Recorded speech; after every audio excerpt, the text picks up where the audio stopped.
नमस्कार दोस्तों, TET classes with Sneha में आपका स्वागत है। दोस्तों, आज की इस क्लास में हमने आप लोगों के कहने के मुताबिक सीडीपी के 60 प्रश्नों को शामिल किया है और ये सभी प्रश्न 5 व 6 जनवरी 2022 सी-टेट में पूछे गए प्रश्न पत्र के प्रश्न हैं। दोस्तों, यदि आप हमारे चैनल पर नए हैं तो चैनल को सब्सक्राइब करें, लाइक करें, शेयर करें। दोस्तों, आइए शुरू करते हैं। सबसे पहले 5 जनवरी 2022 के 30 प्रश्नों को देखते हैं बाल विकास और शिक्षा शास्त्र के। तो आइए शुरू करते हैं। क्वेश्चन नंबर फर्स्ट है दोस्तों, कथन ए दिया गया है, बच्चे सही ढंग से नहीं सीख पाते अगर वह अस्वस्थ या अल्प पोषित है। तर्क आर दिया गया है, विकास के सभी आयाम परस्पर रूप से जुड़े हुए हैं। शारीरिक विकास संज्ञानात्मक विकास को प्रभावित करता है। सही विकल्प चुनें। तो यहाँ पे दोस्तों इस क्वेश्चन का राइट आंसर हो जाएगा ऑप्शन फर्स्ट हो जाएगा। ए और आर दोनों सही हैं और आर सही व्याख्या करता है ए की।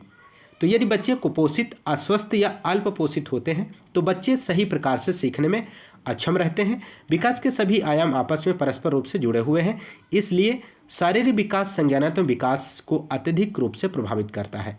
तो कथन ए और कारण आर दोनों सत्य हैं। आर ए की सही व्याख्या करता है, तो ऑप्शन ए यहाँ पे राइट आंसर हो जाएगा। अगला क्वेश्चन नंबर सेकेंड है दोस्तों, निम्नलिखित उदाहरण विकास के किस सिद्धांत की व्याख्या करता है।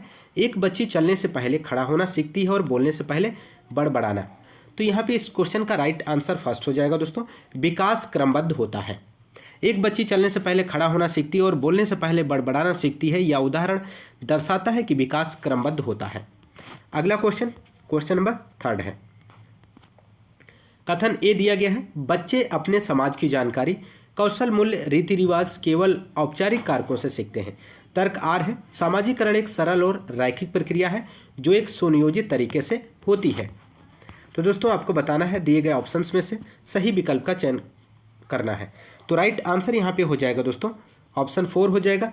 ए और आर दोनों गलत हैं। बच्चे अपने समाज की जानकारी, कौशल, मूल्य, रीति रिवाजों आदि को औपचारिक एवं अनौपचारिक दोनों प्रकार के कारकों द्वारा सीखते हैं। सामाजिकरण एक जटिल व चक्रीय प्रक्रिया है जो सुनियोजित तरीके से नहीं होती। कथन ए और कारण आर दोनों असत्य हैं। अगला क्वेश्चन नंबर 4, जीन पियाजे रचनावाद क्या प्रस्तावित करता है कि बच्चे संज्ञानात्मक विकास के 4 चरणों में मुख्यतः किस प्रकार प्रगति करते हैं। तो राइट आंसर फर्स्ट हो जाएगा, वातावरण में अंतःक्रिया करके। यहां पे सही आंसर हो जाएगा। नेक्स्ट क्वेश्चन नंबर 5 है, जीन पियाजे के संज्ञानात्मक विकास के किस चरण में बच्चे संक्रियाओं पर क्रियाएं कर सकते हैं व परिकल्पनात्मक निगमनात्मक सोच विकसित हो जाती है। तो राइट आंसर हो जाएगा दोस्तों यहां पे इस क्वेश्चन का ऑप्शन 4 यहां पे सही जवाब हो जाएगा, अमूर्त संक्रियात्मक।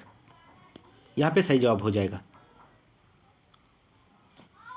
अगला क्वेश्चन नंबर 6 है, लेव वाइगोत्स्की के सिद्धांतों के अनुसार बच्चों के संज्ञानात्मक विकास में क्या महत्वपूर्ण है।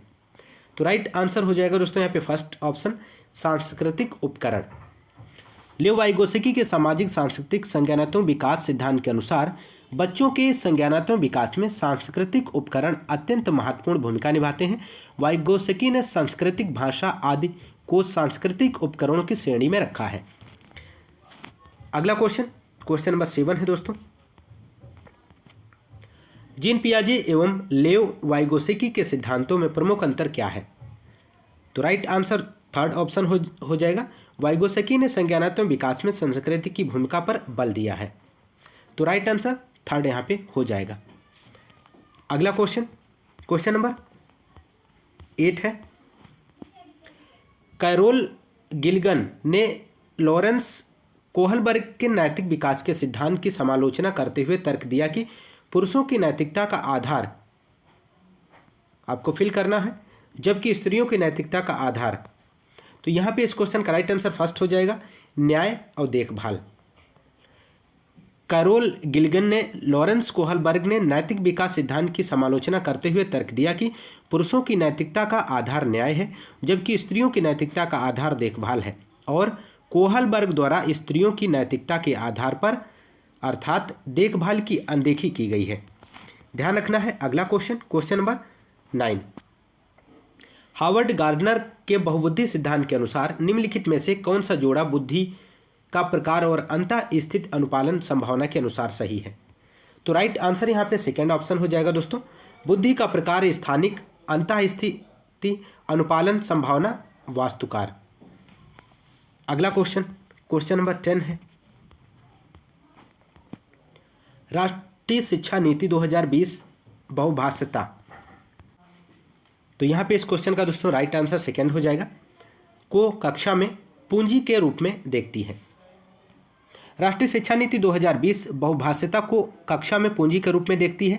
राष्ट्रीय शिक्षा नीति 2020 प्रस्तावित करती है कि प्रारंभिक शिक्षा बच्चों को उनकी मातृभाषा में तथा बाद की शिक्षा में उन्हें बहुभाषाएं सीखने व चयन करने के अवसर दिए जाएं, ताकि वह भारतीय व विदेशी भाषाओं से अवगत हो सकें, विभिन्न संस्कृतियों के जानकार, उनका सम्मान करें व उनके प्रति संवेदनशील बन सकें।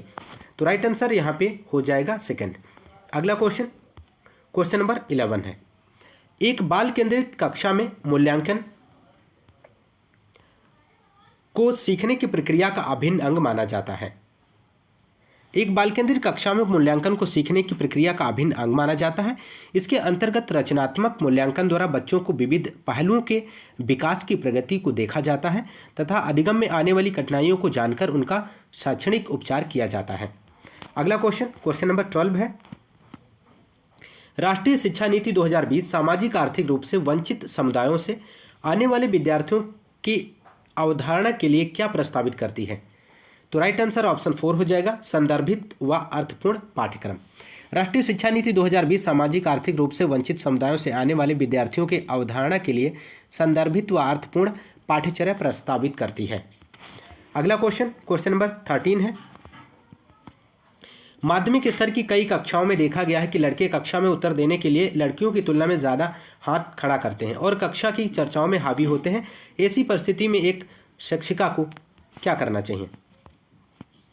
तो यहाँ पे राइट आंसर हो जाएगा, फोर्थ ऑप्शन हो जाएगा, यहाँ पे सही जवाब हो जाएगा, बच्चों के संदर्भ का व खुद के शिक्षा शास्त्र का विश्लेषण करना चाहिए। फोर्थ ऑप्शन यहाँ पे सही जवाब है। अगला क्वेश्चन नंबर 14 है, निम्नलिखित में से कौन सा प्रगतिशील कक्षा को प्रभावित करता है। तो राइट आंसर सेकेंड हो जाएगा, अनुभवात्मक अधिगम पर बल। अगला क्वेश्चन नंबर 15 है, निम्नलिखित में से कौन सा प्रश्न विश्लेषण व मूल्यांकन जैसी उच्चतर संज्ञानात्मक कौशल का आकलन करता है। तो राइट आंसर ऑप्शन फर्स्ट हो जाएगा, अपने क्षेत्र में आप निजी और सार्वजनिक स्वास्थ्य सेवाओं के बीच क्या अंतर कर पाते हैं और क्यों। अगला क्वेश्चन नंबर 16 है, सामान्य विद्यालयों में दिव्यांग विद्यार्थियों के समावेशन हेतु निम्न में से कौन सा प्रावधान दिव्यांगजन अधिकार अधिनियम 2016 के प्रतिकूल है। तो राइट आंसर यहाँ पे हो जाएगा दोस्तों, ऑप्शन थर्ड हो जाएगा, दूसरी और तीसरी भाषा संबंधी कोर्सों की बाध्यता। यहाँ पे सही जवाब हो जाएगा। अगला क्वेश्चन नंबर 17, विद्यार्थियों के सीखने की विविध जरूरतों को पूरा करने के लिए निम्नलिखित में से कौन सा एक बाधा है। तो राइट आंसर थर्ड हो जाएगा, कई तरीकों से विद्यार्थियों की नामीकरण और क्रमीकरण। यहाँ पे सही जवाब हो जाएगा। अगला क्वेश्चन नंबर 18, निम्नलिखित में से कौन सी अधिगम अक्षमता सीधे संचार कौशल और समाविष्ट करने की क्षमता को प्रभावित करती है। तो राइट आंसर यहाँ पे हो जाएगा दोस्तों, ऑप्शन फोर्थ, गति, समन्वय, वैकल्य। यहाँ पे सही जवाब हो जाएगा। अगला क्वेश्चन नंबर 19 है, लेखन वैकल्य वाले विद्यार्थियों का सफल समावेशन सुनिश्चित करने के लिए यह महत्वपूर्ण है कि। ऑप्शन फर्स्ट राइट आंसर हो जाएगा, कक्षा में ऑडियो रिकॉर्डर या लैपटॉप के उपयोग की अनुमति दें। अगला क्वेश्चन नंबर 20, निम्नलिखित में से क्या सृजनात्मक वाले विद्यार्थी की विशेषता नहीं है। तो राइट आंसर यहाँ पे दोस्तों थर्ड हो जाएगा, उनमें नए विषयों को सीखने की जिज्ञासा कम होती है। यहाँ पे सही जवाब हो जाएगा। बढ़ते हैं अगले क्वेश्चन की ओर। क्वेश्चन नंबर 21 है दोस्तों, माध्यमिक स्तर की एक कक्षा में शिक्षकों को क्या करना चाहिए। तो राइट आंसर यहाँ पे फर्स्ट हो जाएगा, अधिगमकर्ताओं की आवश्यकताओं के अनुसार अनुकूलन करने के लिए तैयार रहें। यहाँ पे सही जवाब हो जाएगा। नेक्स्ट क्वेश्चन नंबर 22 है, अभिकथन ये दिया गया है, किसी संप्रत्यय को पढ़ाते समय एक शिक्षिका को अपने विद्यार्थियों को विपरीत दृष्टांतों और उदाहरणों पर विचार मंथन करने के लिए प्रोत्साहित करना चाहिए तर्क आर है। गैर उदाहरण किसी संप्रत्यय को समझने में कोई भूमिका नहीं निभाते हैं, सही विकल्प चुनें। तो राइट आंसर यहाँ पे हो जाएगा थर्ड, ए सही है लेकिन आर गलत है। अगला क्वेश्चन, क्वेश्चन नंबर 23 है। एक कक्षा में कुछ विद्यार्थी अपने लिए निर्धारित व्यक्तिगत अधिगम लक्ष्यों को प्राप्त करने में सफल नहीं हो पाते हैं। ऐसी स्थिति में एक शिक्षक को निम्नलिखित में से क्या करना चाहिए? तो राइट आंसर यहाँ पे फोर्थ हो जाएगा। विफलता को सीखने की विकासात्मक प्रक्रिया के भाग के रूप में देखें। अगला क्वेश्चन, क्वेश्चन नंबर 24 है। एक शिक्षिका अपने विद्यार्थियों के घोषणात्मक ज्ञान का आकलन करना चाहती है। निम्नलिखित में से कौन सा प्रश्न इस उद्देश्य के लिए उपयुक्त है? तो राइट आंसर थर्ड हो जाएगा। आयतन की गणना का सूत्र क्या है? आयतन का गणना सूत्र क्या है? इस प्रश्न के द्वारा शिक्षिका अपने विद्यार्थियों के घोषणात्मक ज्ञान का आकलन कर सकती है। अगला क्वेश्चन, क्वेश्चन नंबर 25 है। एक शिक्षक अपने विद्यार्थियों में अधिसंज्ञानात्मक विकास को सुसाध्य करना चाहता है। निम्नलिखित में से कौन सा कौशल इस उद्देश्य के लिए सहायक नहीं होगा? तो राइट आंसर इस क्वेश्चन का हो जाएगा ऑप्शन फोर्थ, रटकर याद करना। शिक्षक अपने विद्यार्थियों में अधिसंज्ञानात्मक विकास को मूल्यांकन, प्रबोधन, योजना निर्माण आदि के माध्यम से सुसाध्य कर सकता है, किंतु रटकर याद रखना अधिसंज्ञानात्मक विकास को सुसाध्य करने में अक्षम होगा। तो राइट आंसर यहाँ पे फोर्थ हो जाएगा। अगला क्वेश्चन, क्वेश्चन नंबर 26 है। संरचनावादी दृष्टिकोण अधिगम को किस प्रकार निर्दिष्ट करता है? तो राइट आंसर थर्ड हो जाएगा, पारस्परिक और सक्रिय। संरचनावादी दृष्टिकोण अधिगम पारस्परिक और सक्रिय प्रकार से निर्दिष्ट करता है। मनोविज्ञान में संरचनावादी दृष्टिकोण की अवधारणा का विकास विल्हेम वुंट के शिष्य ईबी टिचेनर द्वारा किया गया था, ध्यान रखिएगा। अगला क्वेश्चन, क्वेश्चन नंबर 27। निम्नलिखित में से कौन सा कदम विद्यार्थियों के समस्या समाधान कौशल में बाधा डाल सकता है? तो राइट आंसर इस क्वेश्चन का थर्ड ऑप्शन हो जाएगा, किसी समस्या को प्रस्तुत करने के एक निर्दिष्ट तरीके पर अटक जाना। अगला question, question number 28। Question number 28 है, संज्ञानात्मक विकास के समकालीन दृष्टिकोण भ्रांतियों को किस प्रकार देखते हैं? तो राइट आंसर यहाँ पे हो जाएगा थर्ड। इस क्वेश्चन का दोस्तों यहाँ पे राइट आंसर जो होगा थर्ड होगा, जो कि यहाँ पे ऑप्शन मिस हो गया है। सहज विचार और समझ जो व्यक्ति विशेष के पिछले अनुभव में निहित है। ध्यान रखिएगा दोस्तों, संज्ञानात्मक विकास के समकालीन दृष्टिकोण भ्रांतियों को सहज विचार और समझ जो व्यक्ति विशेष के पिछले अनुभव में निहित है के संदर्भ में देखते हैं। अगला क्वेश्चन, क्वेश्चन नंबर 29 है। प्रदर्शन परिहार लक्ष्य रखने वाले विद्यार्थियों का ध्यान निम्न में से किस पर केंद्रित रहता है? तो राइट आंसर यहाँ पे हो जाएगा सेकेंड ऑप्शन, असफल होने का डर। प्रदर्शन परिहार लक्ष्य रखने वाले विद्यार्थियों का ध्यान असफल होने के भय पर केंद्रित रहता है। सेकेंड ऑप्शन सही जवाब हो जाएगा। अगला क्वेश्चन, क्वेश्चन नंबर 30 है। किसी कार्य की सफलता या विफलता पर निम्नलिखित में से कौन सा आरोपण भविष्य में विद्यार्थियों की प्रेरणा और समरूपी कार्यों में संलग्न होने के प्रयासों में वृद्धि कर पाएगा? तो राइट आंसर यहाँ पे फोर्थ हो जाएगा, आंतरिक नियंत्रणीय। यहाँ पे सही जवाब है।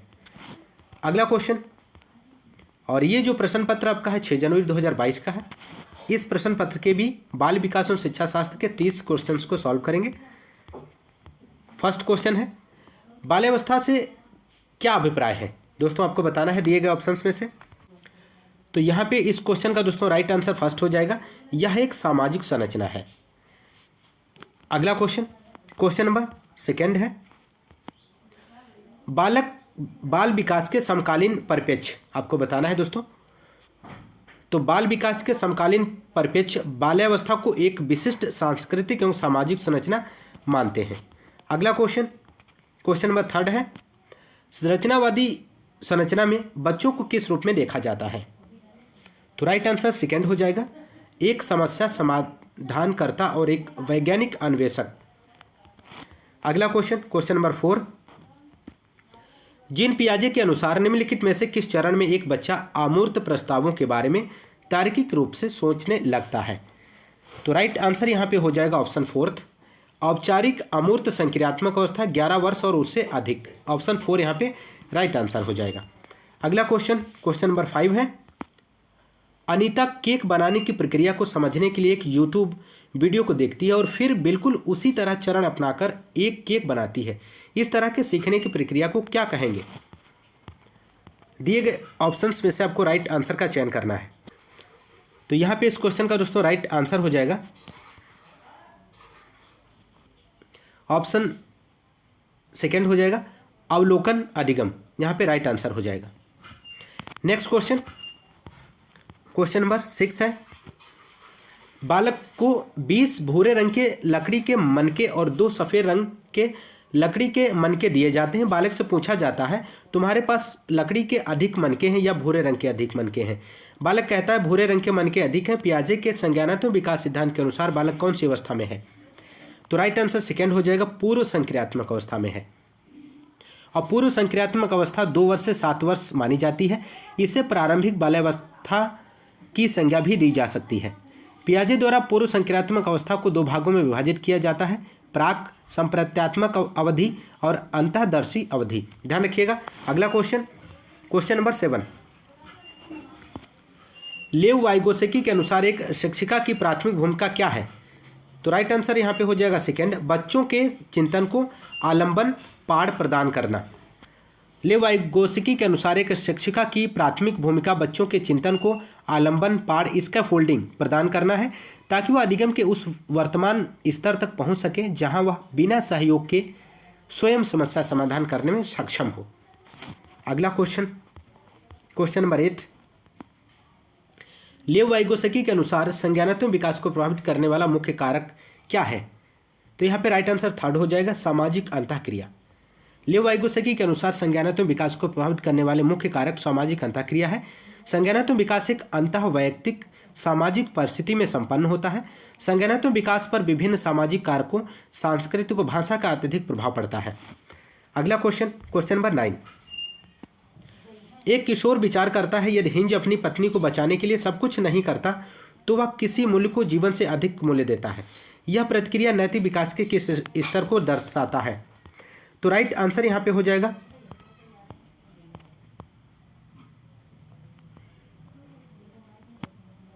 यह प्रक्रिया नैतिक विकास के किस स्तर को दर्शाता है?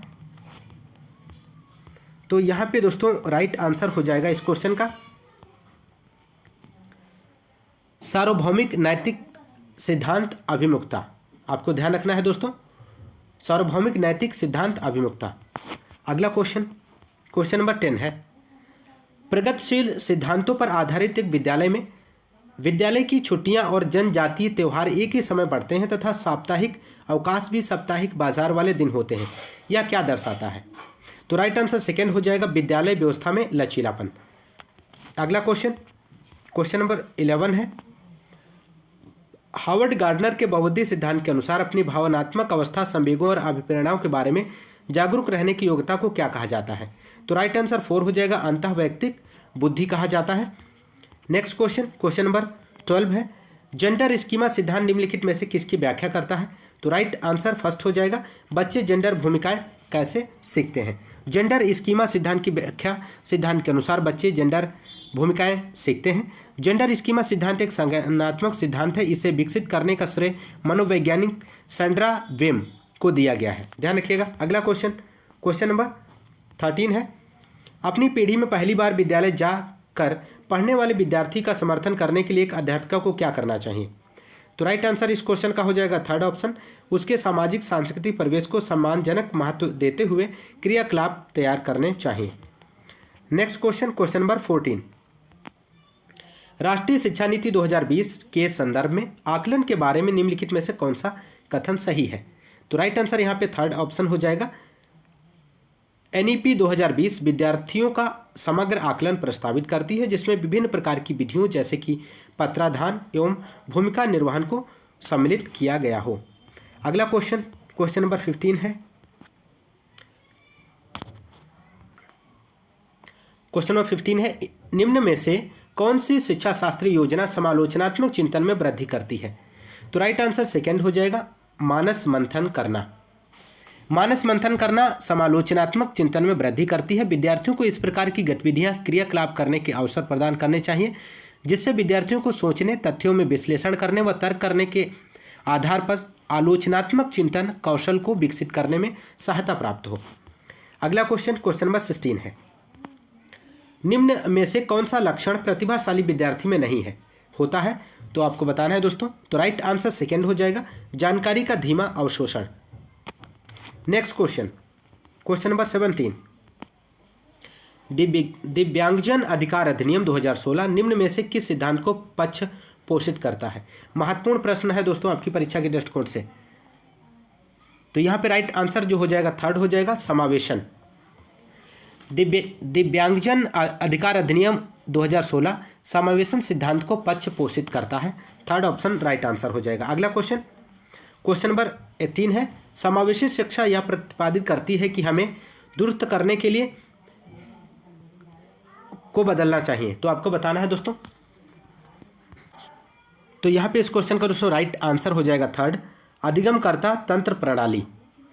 यहाँ पे सही जवाब हो जाएगा। समावेशी शिक्षा यह प्रतिपादित करती है कि हमें अधिगमकर्ता को सही करने के लिए तंत्र प्रणाली को बदलना चाहिए। अगला क्वेश्चन, क्वेश्चन नंबर 19 है दोस्तों, वह अवस्था जिसमें संख्या क्रम को याद करने कि किन्हीं दो संख्याओं की तुलना करने और संख्या संप्रतियों का उनके सांकेतिक रूप से संबंध स्थापित करने में कठिनाई हो क्या कहलाती है? तो राइट आंसर यहाँ पे सेकंड हो जाएगा, गुणज वैकल्य हो जाएगा यहाँ पे। अगला क्वेश्चन, क्वेश्चन नंबर 20 है, निम्न में से कौन सा कारक चलन क्रियात्मक दिव्यांगत वाले विद्यार्थियों के समावेशन में बाधक है? तो राइट आंसर यहाँ पे सेकंड हो जाएगा दोस्तों, अगम्य आधारभूत संरचना। यहाँ पे सही जवाब हो जाएगा। नेक्स्ट क्वेश्चन, क्वेश्चन नंबर 21 है, जब कक्षा का वातावरण सकारात्मक होता है तब अधिगमकर्ताओं को ज्ञात होता है कि, आपको बताना है दोस्तों। तो यहाँ पे इस क्वेश्चन का राइट आंसर हो जाएगा फर्स्ट हो जाएगा, वे अपनी दिखावट व्यक्तिगत या सफलता से परे होकर एक व्यक्ति के तौर पर समादृत हैं। अगला क्वेश्चन, क्वेश्चन नंबर 22 है, विद्यार्थियों का पूर्व ज्ञान और समझ शिक्षण अधिगम प्रक्रिया को सहज बनाते हैं। ऑप्शन सेकंड यहाँ पे राइट आंसर हो जाएगा। बढ़ते हैं अगले क्वेश्चन की ओर। क्वेश्चन नंबर 23 है, एक अध्यापक को अधिगमकर्ताओं की सक्रिय संलग्नता को बढ़ावा देने के लिए क्या करना चाहिए? तो राइट आंसर फर्स्ट हो जाएगा, अन्वेषण और पूछताछ को बढ़ावा देना। एक अध्यापक को अधिगमकर्ताओं की सक्रिय संलग्नता को बढ़ावा देने के लिए अन्वेषण और पूछताछ को बढ़ावा देना चाहिए। ऑप्शन फर्स्ट राइट आंसर हो जाएगा। अगला क्वेश्चन, क्वेश्चन नंबर 24 है, अब अभिकथन ए दिया गया, एक संरचनात्मक अध्यापिका बच्चों को ज्ञान के लिए विविध स्रोतों को खोजने और सिर्फ पाठ्य पुस्तक पर निर्भर न रहने के लिए प्रोत्साहित करेगी। कारण आर है, अधिगमकर्ता सक्रिय रूप से अधिगम के लिए इच्छुक होते हैं और फलस्वरूप अध्यापिका और विद्यार्थी परस्पर संयोग से अधिगम की संरचना करते हैं। तो यहाँ पे इस क्वेश्चन का राइट आंसर फर्स्ट हो जाएगा, ए और आर दोनों सही हैं और आर सही व्याख्या करता है ए की। एक संरचनात्मक अध्यापिका बच्चों को ज्ञान के लिए विविध स्रोतों को खोजने और सिर्फ पाठ्य पुस्तक पर निर्भर न रहने के लिए प्रोत्साहित करेगी, क्योंकि अधिगमकर्ता सक्रिय रूप से अधिगम के लिए इच्छुक होते हैं और जिसके फलस्वरूप अध्यापिका और विद्यार्थी परस्पर संयोग से अधिगम की संरचना करते हैं। कथन ए तथा कारण आर दोनों सत्य हैं, आर ए की सही व्याख्या करता है। अगला क्वेश्चन, क्वेश्चन नंबर 25, वास्तविक जीवन की समस्याओं पर चर्चा को सुसाध्य करने और विद्यार्थियों को विविध परिप्रेक्ष्यों पर चिंतनशील होने के लिए प्रोत्साहित करने से विद्यार्थियों में का विकास करने में मदद मिलेगी। तो राइट आंसर यहाँ पे हो जाएगा फर्स्ट, समालोचनात्मक चिंतन का विकास करने में मदद मिलेगी। अगला क्वेश्चन, क्वेश्चन नंबर 26 है, समस्या समाधान में निम्नलिखित में से कौन सा अवरोधक है? आपको बताना है दोस्तों। तो राइट आंसर सेकंड हो जाएगा, प्रकार्यात्मक आबद्धता। यहाँ पे सही जवाब हो जाएगा। समस्या समाधान में प्रकार्यात्मक आबद्धता एक अवरोधक है। समस्या समाधान में साधन, लक्ष्य, विश्लेषण, पश्चगामी कार्यकारी युक्ति है। अगला क्वेश्चन, क्वेश्चन नंबर 27, एक विद्यार्थी द्वारा की गई त्रुटियों के प्रत्युत्तर के लिए सर्वाधिक प्रभावी योजना क्या है? आपको बताना है दोस्तों दिए गए ऑप्शंस में से। तो राइट आंसर थर्ड हो जाएगा, विद्यार्थी को प्रश्न हल करने की प्रक्रिया पर चिंतन करने के लिए। यहाँ पे सही जवाब हो जाएगा। अगला क्वेश्चन, क्वेश्चन नंबर 28 है, अभिकथन ए दिया गया है, अर्थपूर्ण अधिगम के लिए जरूरी है कि बच्चे समझे कि उन्हें प्यार व सम्मान दिया जा रहा है। तर्क आर है, अधिगम में संवेग एक महत्वपूर्ण भूमिका निभाते हैं। तो राइट आंसर यहाँ पे फर्स्ट हो जाएगा, ए और आर दोनों सही हैं और आर सही व्याख्या करता है ए की। अधिगम में संवेग एक महत्वपूर्ण भूमिका निभाते हैं, इसलिए अर्थपूर्ण अधिगम के लिए यह आवश्यक है कि बच्चे यह समझें कि उन्हें प्यार व सम्मान दिया जा रहा है, उन्हें महत्व दिया जाता है। अतः कहा जा सकता है कि कथन ए और आर सत्य हैं, आर ए की व्याख्या करता है। अगला क्वेश्चन नंबर 29 है, निम्न में से कौन सा कथन आंतरिक अभिप्रेरणा का उदाहरण है, आपको बताना है दोस्तों दिए गए ऑप्शंस में से। तो यहाँ पे इस क्वेश्चन का दोस्तों राइट आंसर हो जाएगा फोर्थ, मैं यह कार्य करूँगा क्योंकि मुझे इसे करने में आनंद आता है। अगला क्वेश्चन नंबर 30, विद्यालय में बच्चों की सफलता में कौन सा कारक बाधा उत्पन्न करता है, दिए गए ऑप्शंस में से आपको राइट आंसर का चयन करना है दोस्तों। तो राइट आंसर ऑप्शन ए हो जाएगा, कठोर पाठ्यचर्या। कठोर पाठ्यचर्या विद्यालय में बच्चों की सफलता में बाधा उत्पन्न करती है, जबकि रचनात्मक आकलन, संरचनात्मक शिक्षा शास्त्र, लचीली समय सारणी बच्चों की सफलता में सहायक होते हैं। तो राइट आंसर फर्स्ट हो जाएगा, कठोर पाठ्यचर्या। तो दोस्तों ये रहे आपके 60 प्रश्न सीडीपी के, आपने इस क्लास में सॉल्व किए। दोस्तों यदि आपको क्लास पसंद आती है तो आप क्लास को लाइक और शेयर करना मत भूलिए। आप क्लास को ज़्यादा से ज़्यादा लाइक और शेयर कीजिए दोस्तों। आज की इस क्लास में बस इतना ही, मिलते हैं नेक्स्ट क्लास में, तब तक के लिए नमस्कार, जय हिंद, धन्यवाद।